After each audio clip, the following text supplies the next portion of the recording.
Assalamualaikum warahmatullahi wabarakatuh. Perkenalkan, nama saya Nurul Khalida, peserta Latsar Kemdikbud 2022 Angkatan 3 Kelompok 1. Di sini saya akan menjelaskan mengenai wawasan kebangsaan dan nilai-nilai dari bela negara. Yang pertama, mengenai wawasan kebangsaan, yaitu penilaian kepada bangsa dapat kita lihat dari kelebihan dan potensi serta kekurangannya. Berikut ini yang menjadi kelebihan dan potensi dari bangsa Indonesia. Yang pertama yaitu sebagai negara kepulauan. Warga negara kita patut berbangga memiliki negara dengan ribuan pulau, dengan berbagai gugusan pulau yang tersebar dari ujung timur hingga barat. Indonesia tentu saja memiliki potensi sumber daya alam yang luar biasa, mulai dari perikanan hingga pariwisata. Yang kedua yaitu kaya bahan tambang. Selain baik untuk perkebunan, pertanian, dan peternakan, Indonesia juga memiliki potensi pertambangan yang sangat baik. Kondisi alam yang terbilang sempurna tersebut memicu banyak bahan-bahan tambang bermunculan di banyak kawasan di Indonesia. Ketiga, yaitu budaya dan multikulturalisme. Bangsa Indonesia dengan multikulturalisme, bahasa lokal yang berjumlah lebih dari 700 bahasa daerah, agama, pakaian, rumah adat, hingga cara hidup masyarakat yang berbeda-beda, membuat Indonesia menjadi salah satu bangsa besar yang dapat hidup berdampingan secara harmonis di tanah yang satu, yaitu tanah air Indonesia. Yang keempat yaitu keindahan alam.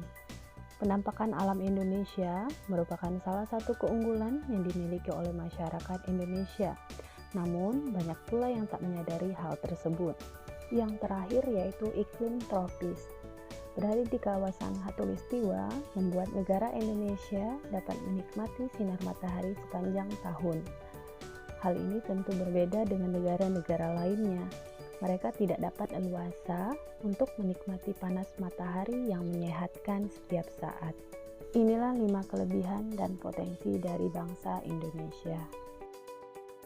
Berikut ini merupakan permasalahan yang dihadapi oleh bangsa Indonesia. Yang pertama yaitu pengangguran. Masalah sosial yang pada saat ini terjadi di Indonesia dan dapat memberikan efek yang berarti adalah pengangguran. Faktor penyebab tingginya angka pengangguran ini adalah kekalahan sumber daya manusia Indonesia untuk berkompetisi dengan tenaga kerja dari negara lain. Kemudian yang kedua, yaitu kemiskinan.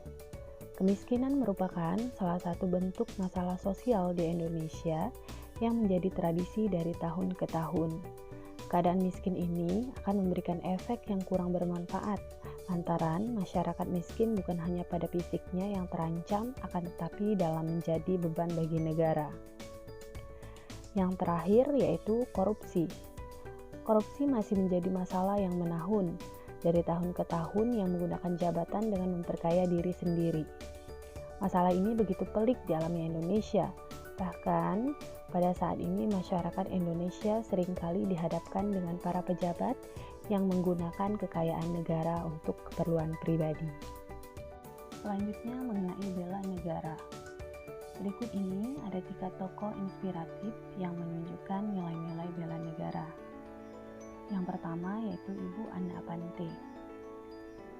Beliau seorang perancang busana dan pelopor kebaya kontemporer berkebangsaan Indonesia.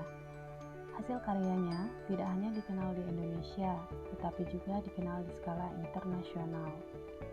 Hal ini menunjukkan bahwa Anna Apanti memiliki rasa cinta tanah air, karena beliau berhasil memperkenalkan atau mempromosikan kebaya sebagai ikon busana tradisional di Indonesia. Yang kedua yaitu Bapak Prabowo Subianto. Beliau merupakan seorang politisi, pengusaha, bahkan perwira tinggi militer, dan saat ini menjabat sebagai Menteri Pertahanan. Sehingga dengan menjalankan tugasnya sebagai penanggung jawab pertahanan dan ketahanan wilayah NKRI, beliau telah menunjukkan nilai bela negara yang sangat tinggi. Yang terakhir yaitu Ibu Susi Pujiastuti. Beliau merupakan mantan Menteri Kelautan dan Perikanan dari Kabinet Kerja 2014 sampai 2019. Nilai-nilai bela negara yang ditunjukkan oleh beliau yaitu memiliki sikap rela berkorban untuk bangsa dan negara, di mana saat beliau menjabat sebagai Menteri Kelautan dan Perikanan, Ibu Susi Pujiastuti dikenal akan kebijakannya yang tegas terhadap penangkapan ikan ilegal. Namanya dikaitkan dengan kata tenggelamkan yang mengacu pada hukuman penenggelaman kapal-kapal asing ilegal di perairan Indonesia. Demikian penjelasan dari saya. Saya akhiri. Wassalamualaikum warahmatullahi wabarakatuh.